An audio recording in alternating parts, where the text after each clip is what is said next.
Hi, I'm Kim Manley, the founder and creator of KM Herbals Skincare. Our work starts with love and care for the land as we handcraft our aromatherapy and plant-based products. I am an aromatherapist and master herbalist, and today I would like to offer some simple tips to refresh with aromatherapy during the summer months. When a botanical is steam distilled, it creates both a flower water and an essential oil.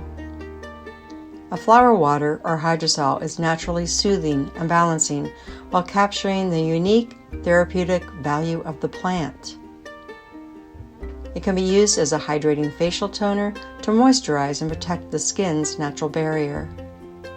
Try it as a relaxing aromatherapy spritz to help you wind down for bed. When it comes to essential oils, adding several drops in a diffuser can refresh your spirits and your space. Some of my favorites are citrus to invigorate and peppermint to clarify. Mix essential oils with organic grape alcohol to create a cleaning spray for your home. And finally, combine several drops of essential oil with a carrier oil of your choice, like jojoba, to create a gentle perfume or to use as a grounding meditation tool.